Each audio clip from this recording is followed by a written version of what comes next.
Level up natin ang ating nilagang itlog at gawin nating adobong nilagang itlog sa Coke. At ito po ay isang budget meal na ulam ang dating. Bukod sa napakadaling gawin, ito ay napakasarap din. Tara, luto tayo.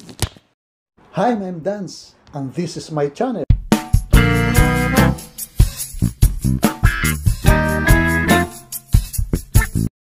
Sampung pirasong mga itlog ang aking inilagay dito sa saucepan.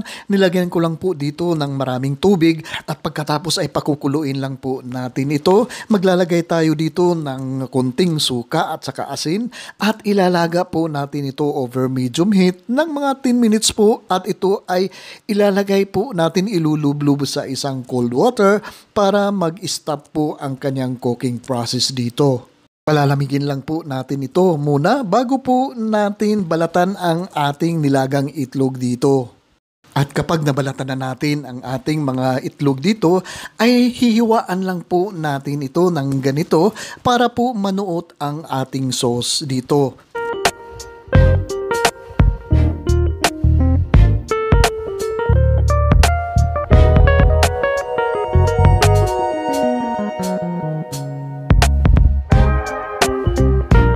At bago natin gawing adobo ang ating mga itlog, ay ipriprito muna natin ito sa konting mantika para magkaroon ng sunog-sunog o putok-putok ang ating itlog po dito, ang labas na parte ng ating mga itlog dito.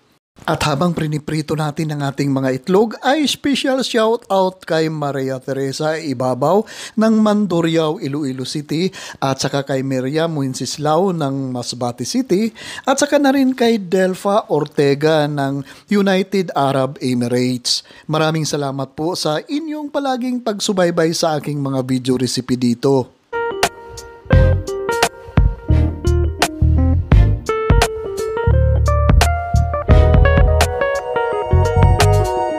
At habang inaantay natin mag-golden brown ang ating prinipritong itlog, i-shoutout na rin natin si Lani Bravo ng Halahala Rizal at saka si Melinda Lumokso ng Madrid, Surigao del Sur. Maraming salamat din po sa inyong patuloy na pagsubaybay dito sa aking mga video recipe. At kapag naprito na natin lahat ang ating mga itlog, ay igigisa muna natin ang ating 3 cloves na minced na garlic. Igisa lang po natin ito hanggang sa maging aromatic at saka mag-light brown po ang ating garlic dito. At pagkatapos po ay ihuhulog natin o ilalagay po natin ang ating napritong mga itlog po dito. At saka magdadagdag na rin tayo dito ng 300 ml na Coke na soda at ito po ang ating pangsasabaw dito sa ating adobo. Maglagay na rin po tayo dito ng isang pirasong bay leaves o dahon ng laurel at saka po ay mga 2 tablespoon na oyster sauce at saka po 2 tablespoon din na soy sauce o toyo ang ating idadagdag po dito.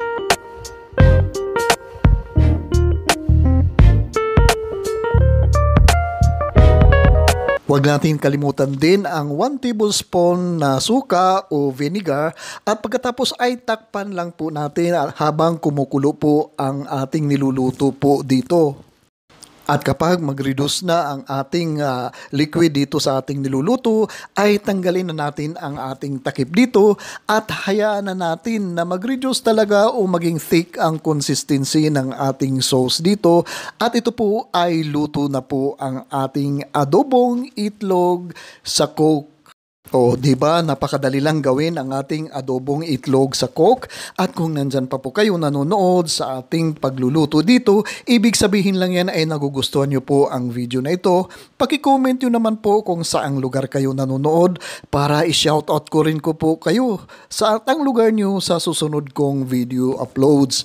At kung meron po kayong mga comments or kung meron po kayong mga request na recipe, paki-post lang po sa comment section sa baba at sisikapin natin na tugunan dito. At kapag i-serve na natin ang ating adobong itlog, ay i-arrange lang po natin sa isang platter at i-drizzle natin ang sauce sa ibabaw. Lagyan din po natin ng sesame seeds at saka green onion sa ibabaw. Certified rapsa po talaga itong ating adobong itlog sa Coke.